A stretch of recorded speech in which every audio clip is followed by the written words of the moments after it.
now, our main topic, we're going to talk about 100 dungeon. I can't even say it. I'm so excited. 100 dungeons. If I said it 100 times, I'd get it right once. With Graham Ward, the creator who is working on this ongoing project. And in fact, last February, you were on the show and we just even hinted at what you were working on then. Since then, folks on our Patreon have had a lot of time to take a look at your design brain because you've been sharing thoughts and working through things. And on Drive-Thru RPG, you can get the alpha version, which has like 96 pages in the player's guide and 231 in the spell tome. Graham, welcome. Thank you so much. It's really exciting to talk about it. I will try not to just go on and on for 2 hours, but there's plenty to say.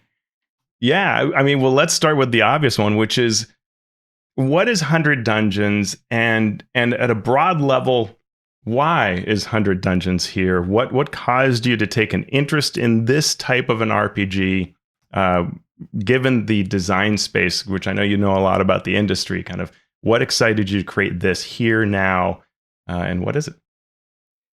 Yeah, well, I'm very flattered you think I know a lot about the industry. I think I just have pretty diverse tastes and interests in RPGs. And so I kind of end up straddling a lot of different types of games. And I love them all. I think it started, I mean, the like real spark of impetus was during the OGL crisis in, what was that, 2023 now? Holy cow. So when that happened, it was right around the time that people were starting to question whether they wanted to continue with D&D. 5th edition had kind of been this big rallying point for the community. And I was actually in the midst of about a 2-year process of realizing that the sort of official D&D Beyond like stamp of approval version of 5th edition was not satisfying everything that I wanted out of certain kinds of games. I was running a lot of 5th edition, a lot of Adventurers League in particular, and like several times a week, kind of a lot. Yeah, sometimes up to like 12 games a week. It was a lot. I was doing it full time because theater had just been like canceled around the world, and I was kind of formulating how I wanted to approach like making role-playing games my full-time job. So I started working on it, and the initial goal was to take combat and make it less complex, less structured, so that there would be room for a little more complexity and structure in the other parts of the game. So, the 3 pillars that we often talk about are combat, social pillar, which is like interacting with people, and then exploration. And people have lamented forever that exploration in 5th edition isn't structured enough to allow for a robust kind of play. And like as a reminder, when I talk about exploration, I think we're not just talking about being out in the wilderness. It's also like the process of discovery, and what you're doing when you're not fighting creatures ideally is making choices, investigating, looking around, and uncovering delightful, surprising, and dangerous things about the world, and then incorporating the information you gain or the resources you gain from that exploration into the rest of the play. So what I wanted to do was create a basically what I would have done with the revision of 5th edition, with a mind toward making exploration dynamic and fun, a little more structured so that you weren't hand-waving as much stuff, and then scale back combat so that it's a little bit faster, a little bit deadlier, a little more swingy possibly, bring in kind of an OSR philosophy. But then like along with that, my goal was to make sure that you could run existing adventures. So it had to be sort of compatible with the existing D&D ecosystem. And it allows you to sort of hopefully on the fly or very quickly convert existing adventures, whether it be from the like 70s tournament modules, which I fell in love with in 2021, or if you're running like a 5th edition hardcover adventure. So those are the main goals. There's lots of other little things, like I wanted to look at 5th edition from the standpoint of someone who had not learned the game yet and apply what I had seen people like blue screen on when they were learning it. So things like ability scores are just the modifier now, stuff like that. And it's all an attempt to make it pretty straightforward, pretty like intuitive to learn. there's a large segment of the industry of gamers who are thirsting for this type of experience, right? We see the obvious one is Shadow Dark with their current Kickstarter that's doing, I guess, okay. It's doing all right. We should probably throw them some money. It'd be really important to do that. Yeah, really. I mean, at least it's a good, not just at least, it's a fantastic person to give money to. But yeah, it's amazing the success of Shadow Dark, but other games as well that seem to embrace some of these concepts. And in fact, Kelsey is digging more deeply into that idea of exploring, whereas her first one was just, I mean, not just, but it said on the wrapper, and later inside you find it's a little different, but it said on the wrapper kind of like dungeons. And now we see it's getting a lot more about exploring. And even I think the last 2 years have been huge in terms of the number of blogs from all kinds of people talking about hex exploration or other types of exploration, node-based and others. Why do you think, what's going on in the industry that causes this reaction? That's a great question. I think that much like I was expressing earlier, people are sensing that D&D is getting a little bit locked into combat. And for some groups, that's great. Mm-hmm. You can play it like a Gloomhaven, you can, or you can run like a full kind of Pathfinder style game. Mm-hmm. But what I feel is that D&D is never going to be a better Pathfinder than Pathfinder. So I'm happy to let Pathfinder be the game that handles fine-tuned balance, tactical combat, and we can, D&D has sort of this strange responsibility to try to include everybody if it can. And it can be less opinionated. But so I think that a lot of people who are coming from a more like rock and roll DIY sort of philosophy with role-playing games, like write it down on a note card and let's do it, instead of like doing everything very precisely by the books, building your encounters with math. I'm so sorry, Teos. I know you've spent so many hours of your life recently, like analyzing that math, right? Yeah. But I think that there are people, I'm one of them probably, who kind of don't want math to be at the center of how the game plays. And so a game like Shadow Dark, and I think ideally Hundreds Dungeons does this as well, it releases you from the responsibility of the math. And if I can be an evangelist for the OSR for a moment here, yeah, please. Those who may not be aware of this, the OSR sort of thought behind balance is, and again, like OSR is very diverse. Lots of people think lots of different things, but the general take you often see in the old school Renaissance is that instead of balancing threats or challenges, the GM can telegraph them. And so you're giving players clues and information that will allow them to make informed choices. So if they want to avoid a fight, they're not in the position of saying, but this is the boss fight of the adventure. It's a linear adventure, and point D is the boss fight. Right. If you skip the boss fight, you're skipping the adventure. And a game like Shadow Dark or 100 Dungeons is much more about like, let the players decide what they want to engage with, and then you can, as the GM, sort of craft the experience at the table around what they want to do. So I think that's what's in the zeitgeist. I think, and I think probably a lot of people can't articulate it, or they would articulate it a little bit differently than I do. But you can definitely sense that people are like, we don't want like the corporate sanitized, highly like mathematical, precise version. We want to, have a little heavy metal. Yeah, and I don't necessarily love math. I don't say this just to be defensive, but actually because I find this interesting. But if the game is built on math so much, then I can't help but manipulate the math, right? It almost becomes like my version of character building. And 5th edition really digs into the only possible way to use the rules is to begin to add and subtract and even in some cases multiply. And that is unfortunate, I think. I will say that because I much preferred 4th edition, where while there was math, you could just say, we're level 4, so we will fight 4 4th level creatures. Or I can take out a 4th level creature and add a level 4 trap. Or I can take out 2 level 4 creatures and add an elite, or 4 and have 1 solo. Like that was fine. And they were almost just like little like colored blocks rather than mathematical numbers, right? Sure. That's cool too. The other level of that is what you're, I think, talking about more, which is like, what if I don't even care?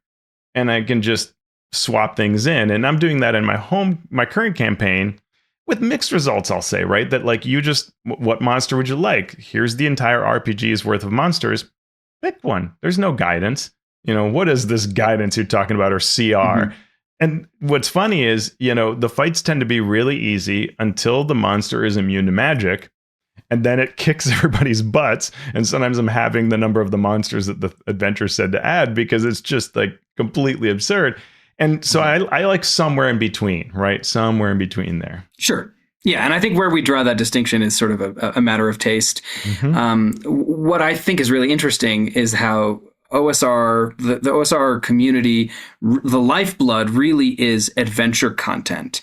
And I think the reason is that it's a like highly actionable piece of design that you can throw on the table and say like, all right, we're playing Shadowdark, but tonight we're playing the Lost Caverns of Sajkonth with an O, the 1976 version, that predated the written module. And like, and you said, we're just running it in Shadowdark, and the math is close enough that you can sort of run it. And if a monster is a little bit too deadly, then the player should run away. I don't know. And like, I don't mean to sound too like cold and mercenary about it, but I think the fun is that you tap into a community where there are just so many adventures being released at all times for some OSR game, right? And many OSR games will like be an adventure with core rules hidden within it, so it's actually like a game disguised as an adventure, like Dolmen would. And like, but all of that is pretty useful to you, and converting it is pretty trivial. So what I was hoping was to basically create the D&D game that I will play with my home groups that is kind of can walk the line. It feels 5th edition-y. If you want to, you can run a tactical combat. It's not going to be quite as precise and tactical as like 2024 D&D, but I could run Storm King's Thunder with 100 dungeons, and I have run chunks of it using 100 dungeons. Or I can run a Shadowdark adventure, which I did recently. I had some friends over and we ran the Hideous Halls of Mugdalblub from Cursed Scroll 1, but using 100 dungeons. Anyway, so that's like describes kind of like the environment in which 100 Dungeons was inculcated, or what's the word I'm thinking of? the eggs being incubated. There it is. Yeah. So that's the vibe. In terms of the rules, essentially the big broad strokes are that 100 Dungeons has 10 levels. They cover the same kind of power curve as 5th edition, but they're boiled down to 10, so that every time you level up, you're getting something substantive. There aren't a lot of, there are ribbon features, but they're like ribbon features that pack a punch. So hopefully every level you're getting something that's interesting and that's going to draw you forward. Talk to us what a ribbon feature is and why you care about this. Oh, yeah. A ribbon feature is something that is narrative. And in the 5th edition paradigm, Mike Merle's talked about them as things that don't have like a significant mathematical or power impact. Personally, I think that like imaginative, creative, narrative elements also have their own kind of power. And so what I've tried to do is like a little more of the like 2014 background feature type stuff, where you're getting narrative benefits and you can use those. So another example of how the system embraces this is that instead of having background and race traits, you basically have 3 traits that are just like a phrase, and you write them. Some of them come directly, like every first level fighter has the Soldier of Fortune trait, which is just another one you can call on, and then you'll write one. So essentially, if you want to play, say, an elf, you would choose the Fey ancestry or creature type, and then you write a trait that defines what that means to you. So if you want to concentrate on your Fey character being, like based on the tried and true iconic representations of elves, you might be a woodland elf who has woodland cunning and is good with a longbow, whatever. All of that can be sort of encapsulated in a trait that you write. So you might say like Archer of the Shadow Court, or you might say that your trait instead is like Tiny Trickster, or something like that. And then the way inspiration works is that you spend your inspiration, you can call on a trait, and you get to decide what happens with that trait. And it's essentially once per session, you can sort of take over the narrative reins and say, like, my identity as an elf or my identity as a fighter who has the Soldier of Fortune trait is going to adjust the scenario in some way. Cool. And the DM kind of approves how you add that. DMs can also call on traits. So if a DM invokes a trait, they give you inspiration. This is if you've played Fate or Cortex, games like this, I'm trying to bring in narrative elements to sort of embrace the fact that we're creating a story at the table in this moment. And like, you don't need permission necessarily to make your elf have dark vision for a moment when it really matters in the story and you're going to save the party. Right. But we're not going to say that all elves have dark vision because of X or that all elves are good with bows. It sort of allows us to skirt the bioessentialist question and say like, well, what does it mean to you that you're an elf? Yeah. How do you see it? Yeah. Yeah. And it definitely puts a little more responsibility on the GM and on the players to be creative, to think dynamically, and to make sure that things are running smoothly. Like Shadow Dark, we've talked about this. I think you and Shawn talked about this a fair amount. Like Shadow Dark does put pressure on the GM to be a real facilitator. And like in many cases, Shadow Dark won't teach you elements of the game because it expects the GM to teach those things. I don't know if I want to go that far, but the goal is to let the narrative have some power. So I would say those are like the biggest kind of broad stroke. Everything else that 100 Dungeons fiddles with are like bringing in OSR elements into a 5th edition paradigm. Awesome. So I like this idea. And in fact, in my brain is often, like, I think a lot about the D&D 5e 2014 background features, right? Like, like, oh, someone will give you a place to sleep or whatever. And it almost never comes up, right? And yet, what's more important to me is the idea behind it, not that you can sleep somewhere whenever you need to, because what D&D does, if anything, is struggle against that, right? You will not need a place to sleep, or you'll rent one, or like, plus there are 5 other people, and and how often is it like difficult to sleep, So it's just it's like they don't go far enough. They didn't explore the ground of saying, like, rather than saying this person will give you food and shelter, you could just say, you have a relationship with this person.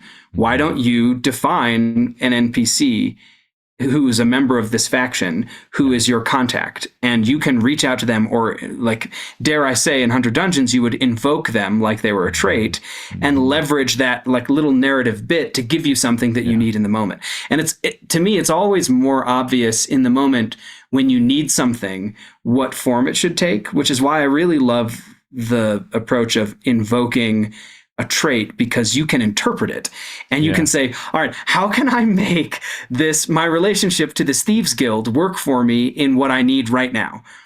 I'm the greatest archer, so maybe I can appeal to them on those lines or whatever. It forces you to think and work it. There's probably limits. Like there are situations in which the GM might have to say, like, okay, let's like split the difference here, and you can get some of that benefit. Right.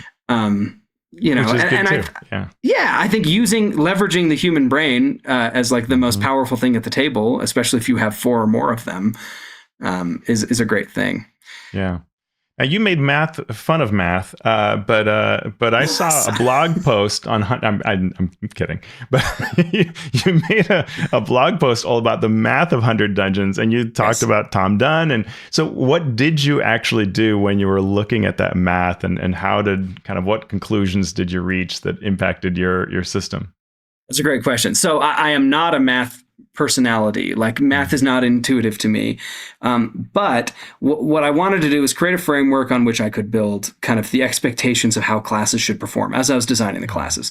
So the classes are like distillations of many of the tropes that we're familiar with from 5th edition and every other fantasy RPG. Yeah.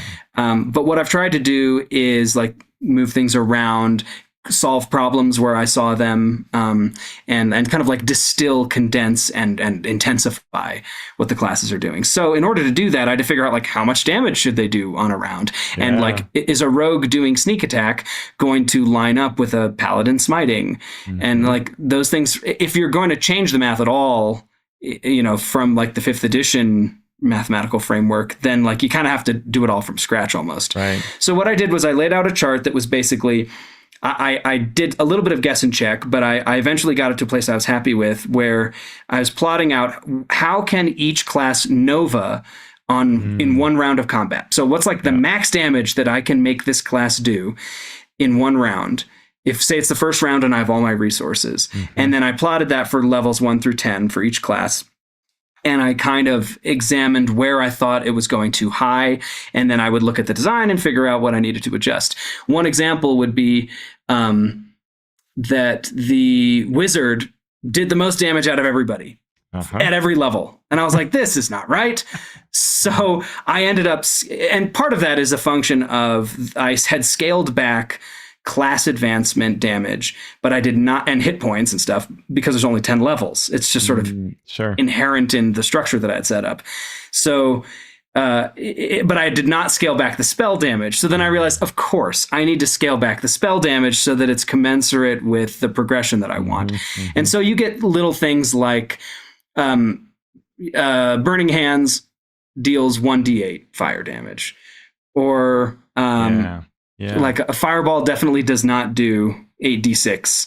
I can't remember off the top of my head, but what I've done is I've tried to make sure that there aren't like obvious, like this spell is better than every other spell, all the kind of things you would expect to do. And so I created an expectation of what the damage would be. And then based on that, I plotted out what I want my monster stats to be. And I calculated using a spreadsheet, calculated like what the percentage of the monster's total hit points were that a player could do on each round, depending on what level they were and what class they were. And so anyway, figuring all of that out, I was able to create kind of a chart, and I basically created, using the help of Forge of Foes and some other resources, essentially figured out how you can convert on a 3-way axis between 5th edition monsters, 100 dungeon monsters, and the like BX style OSR monsters.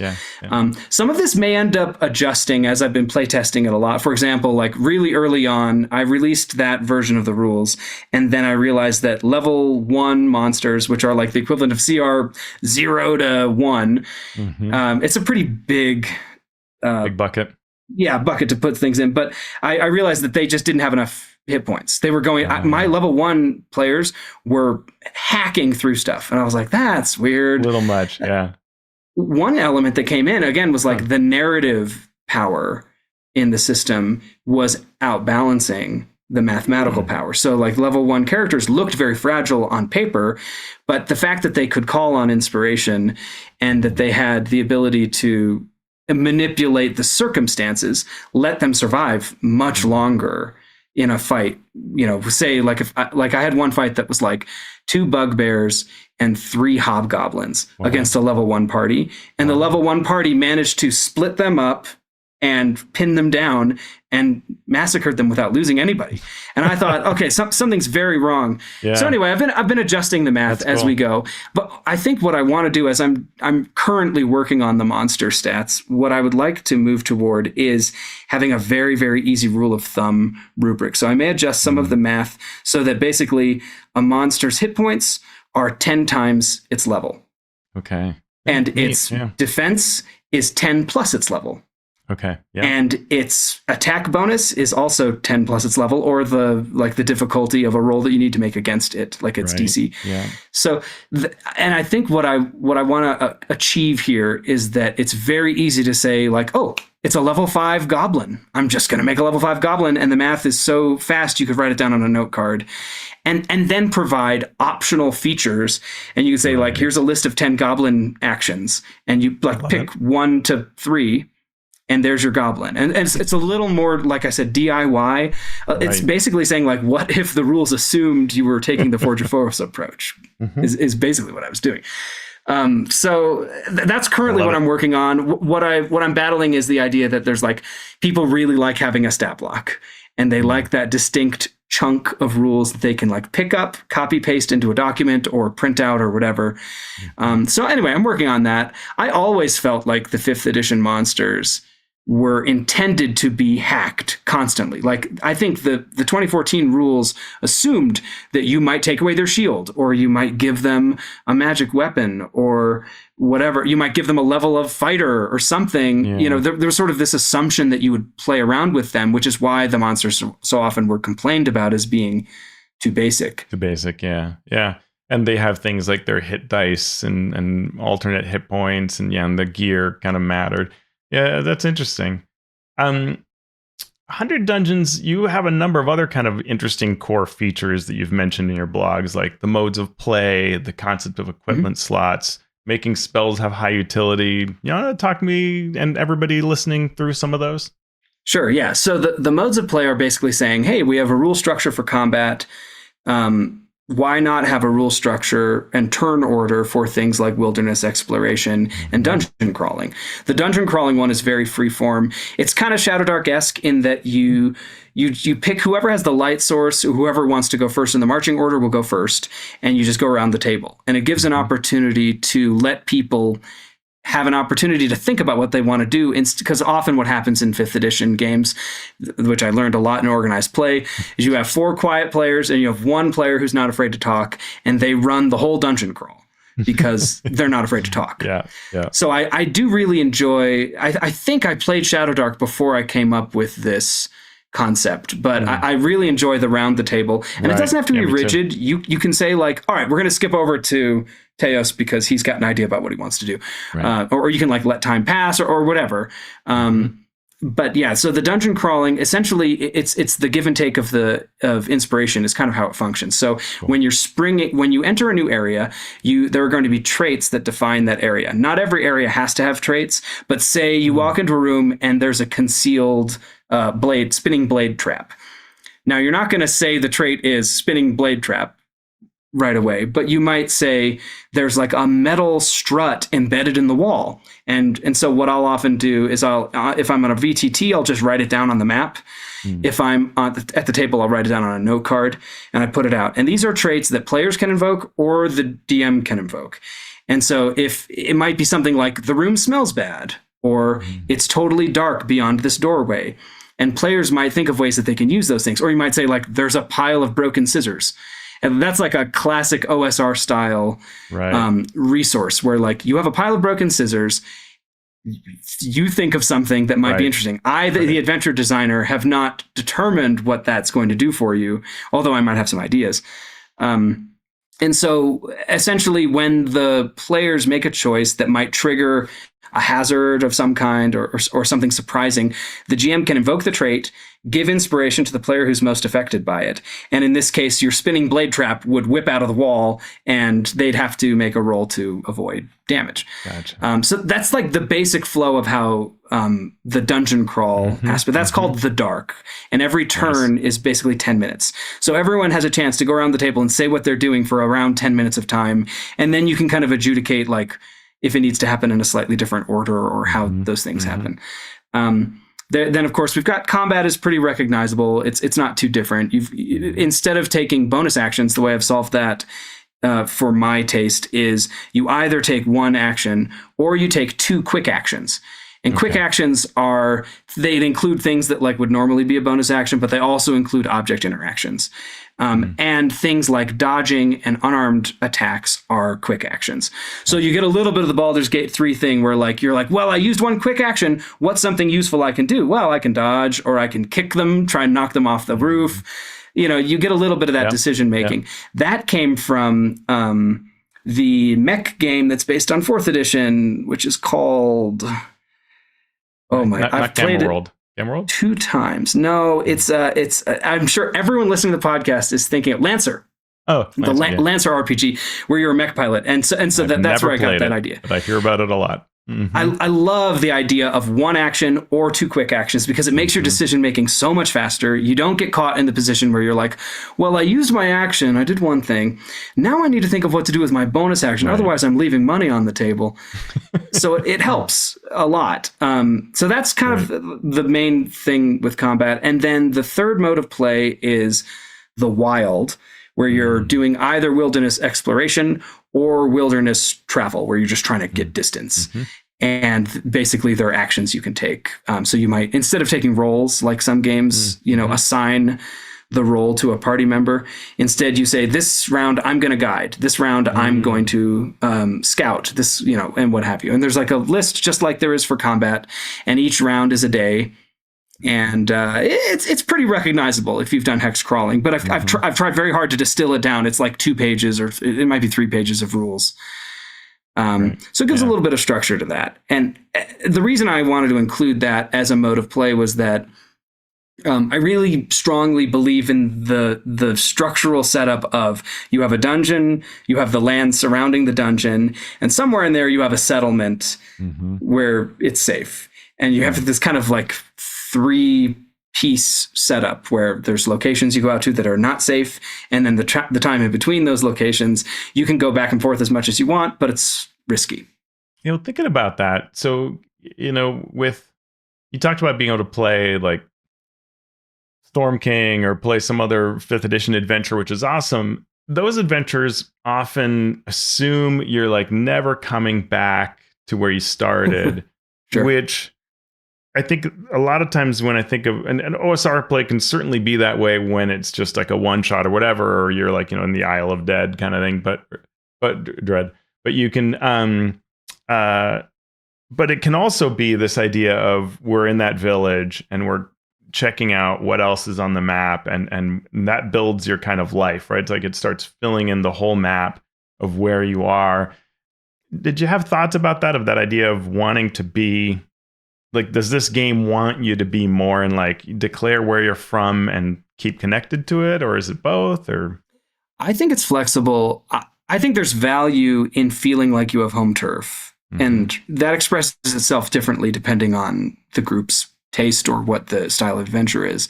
You might have like a Waterdeep Dragon Heist setup where you've got a tavern and you're trying to run a business and manage an income. You might have something like Storm King's Thunder where you're like, well, we're based in Wamford Bridge right now, but we're eventually hoping to head up to Neverwinter. And so what I do is I take the idea of, there's a really well-known OSR blog post called Landmark Hidden Secret. And I wish I remembered the blog that it was on. It's just like, in OSR circles, you just say the name of the blog and everyone knows. So I can't think of it right now. I'll look it up and maybe we can put it in the show notes. But it's the concept that you have your overland map split up into locations that you can see right away on the map, something that's a landmark. It's really obvious. You have hidden locations that you need to search for. And then you have secret locations that require specific circumstances or actions to unlock, like a secret door or a password that you need to find in order to open up the forest and like enter another plane. And so what I've done in my 100 Dungeon games, and this is going to be in the GM packet that will be released, is divide things into, you have visible locations. You see them as soon as you enter the hex. You have hidden locations, and then you have secret locations. And you're creating kind of an ecosystem, and like probably players won't find many of those locations, or they won't care enough to go to them. But you could easily set up, I've run enough West Marches style games where, you set up the map, everything is good to go. It's a little bit of front loaded work, but then these pieces become tools that you can use.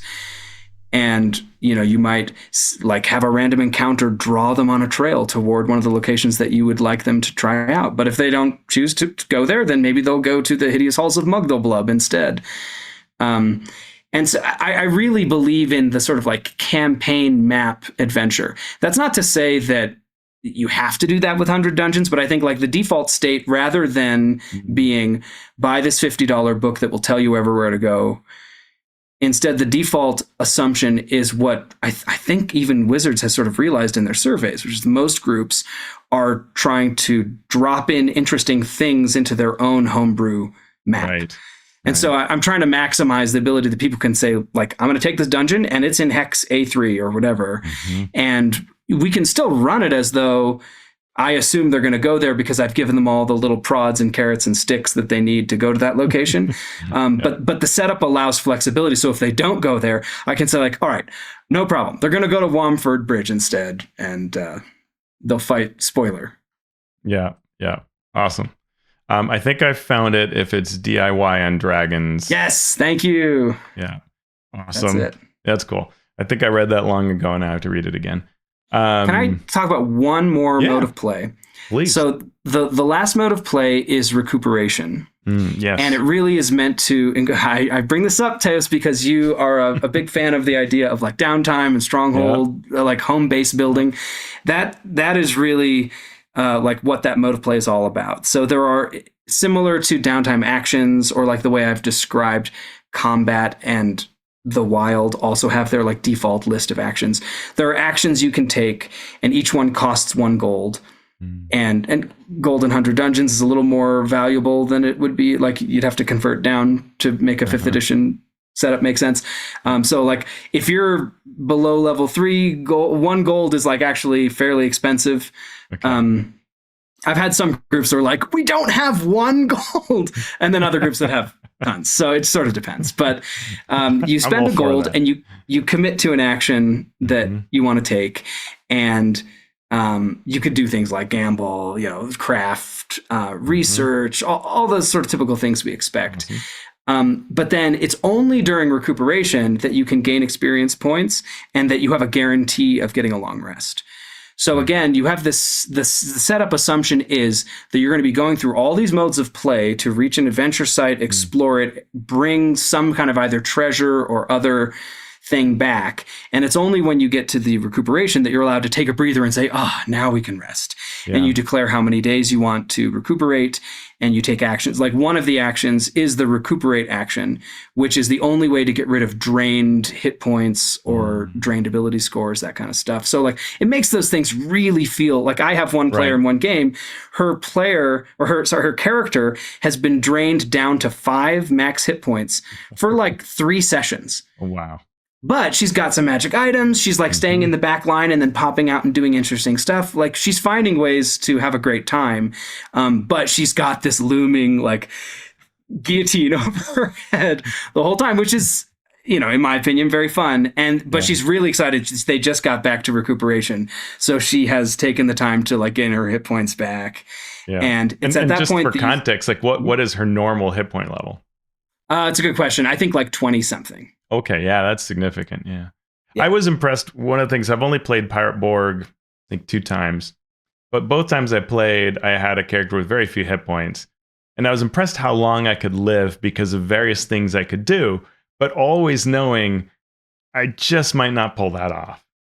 Yeah. And so that was kind of cool to be like, all right, this is neat. Like it feels very dangerous, but I have ways to probably not die immediately, but at some point I'm dying because this is my character. I was in a Shadow Dark game run by Andy in the Discord, and Andy Demps, and he had my character at 1 hit point for like, it's played by post, but it was like 2 months. And then I finally died and was sacrificed to some cultists. There's all kinds of theory about the difference between a 5th edition assumption where like you surviving is assumed versus an OSR assumption where you surviving is like a huge relief and fun. But the idea of recuperation is that like if you're waiting to get those experience points, one of the ways you can get more experience points is by spending your treasure on a cause. And so I think investing is the word that I use in the system. So it's not quite gold for XP, but it does allow you. I actually got this idea from Justin Alexander. This is how he runs OD&D when he runs it. That instead of just getting the XP right away, you can spend it. So in 100 Dungeons, you can spend up to 500 gold, and you can spend 500 or more gold, and when you invest it, for every 500 you invest, you gain an additional experience point. And the scale of experience points is lower. To level up to level 3, you only need 3 experience points. Okay. And the idea is that like when you spend that gold, you're investing in something that happens in the world. You're creating something in the world that is in your image that you care about. Love it. And that could include something like a stronghold that helps you. It could include just donating it to a faction that you care about, and the GM can allow that faction to level up.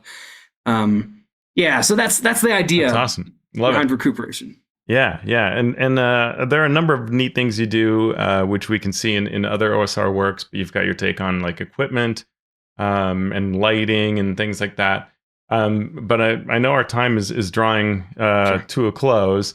But I wanted to ask you, you've worked on this like many of us do, kind of within the time that you have in your life, while trying to do other things like parent and so on that I'm very familiar with. What kind of advice do you have for creators who might want to do this, right? They see these aspects of a game that they love and they're, what if I made my own? What would you say to those fools or smart people? Yeah. Well, I would say be like Ethan Yen, not like me. Ethan is a really inspiring, awesome designer, and his approach has been, it seems, this is just by observation, but to make like very manageably sized bits of game design. So he writes adventures. He also has done like little mini games that are meant for like one quick session. I'm currently helping him do layout for his game Prequel, which was just on Kickstarter, which is an awesome like one-shot campaign builder where you fight the boss fight with the like previous team of heroes. Yeah. And as you fight, you establish the lore of the campaign world. Really, really cool game. That's great. Anyway, so I like doing something that's manageable is so important. My first D&D design that I ever published was a 250-page campaign setting, and it was so foolish.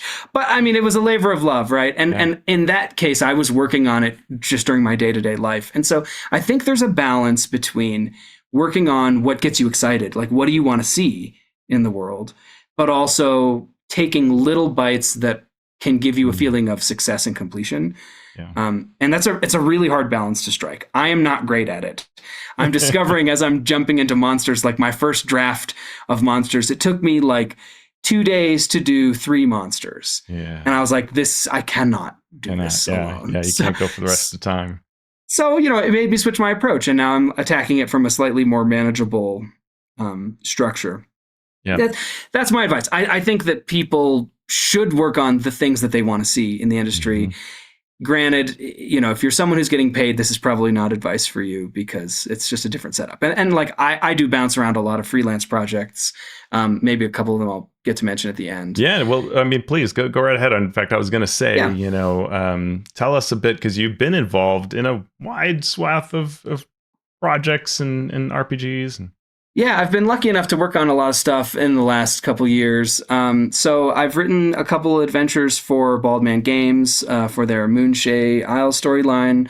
I co-wrote an adventure for the Dragonlance organized play through AL. I've written a couple articles recently for Gary's Appendix, which is like a little old school essentials zine by Jeff Jones of RPG Ramblings, which I'm going to fail to find. Here it is. Right next to my OSE book. So I've written a couple articles. It's very cool. Like, if you're running OSR type stuff, it's just like cool ideas. Other great writers have pitched in for that, like Zach Goins and Troy Sandlin and Awesome. John Christian. Anyway, So I've written some stuff for him. I recently wrote an article kind of summarizing my approach to an Underdark campaign, where it has tools for creating like a random Underdark map and seeding like faction play and like a more West Marches style game that's set in the Underdark as opposed to on the surface. Wow. I co-wrote with Zach Goins a convention adventure for the One Ring role-playing game, which is like the introduction to their Moria book. I've played that. It's great. Yeah, that Hideous Stench, which is a fun one. And then I think we're going to be writing another one for Gamehole Con this year. I know what I'm going to sign up to play. Yeah. What else am I working on? Just so many little things. I just wrote a science fantasy adventure for Jeff Jones, who of RPG Ramblings, which is like this very weird adventure about barbarians living in the mountains, salvaging high technology stuff. Very, very cool. Flash Gordon-y. Nice. And then of course 100 Dungeons, and last year we published The Last Caravan, which is here it is, road trip game where you're running away from aliens, and or befriending aliens and or fighting aliens. as a family. So you're all family members. A super fun game. We're gearing up for more to be released. Currently, we're just about to release the preview of a spin-off game where you're all animals. So it's like Homeward Bound. It's called Westward Bound. And it's basically Homeward Bound, but you're like dealing with the aftermath of a failed alien invasion. Yeah, that's great. I love it. That's great. Yeah.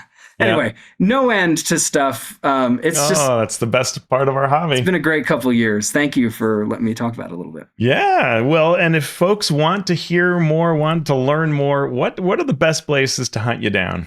It's a great question. I've a little bit retired from social media, but I'll occasionally be on Blue Sky. Discord, I'm on all the time on the Mastering Dungeons Discord server. So become a patron and chat with me if you dare. And you also have your Discord as well. Yeah, this is true. It's I'm currently trying to figure out what to do with it. So the link is not live yet, but at some point we'll have like a big 100 Dungeons kind of playtest party, and I'm currently running the Halls of Ardenvoul through my Discord server using 100 Dungeons, which has been a blast. Your website is darkplane.com. Correct.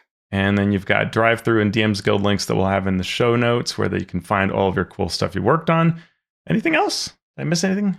I think we've packed this episode full of me. Thank you, Teos. It's been a real pleasure. That's a good episode. Thanks. Well, now next we'll have to have Ethan Yen, and we can see what he thinks about what you said. All right. So, we've reached the end of the show. What are we going to do now? Right now, we're going to enter Recuperation and recover the rest of our hit points. Fantastic. And I'm going to go check on my family.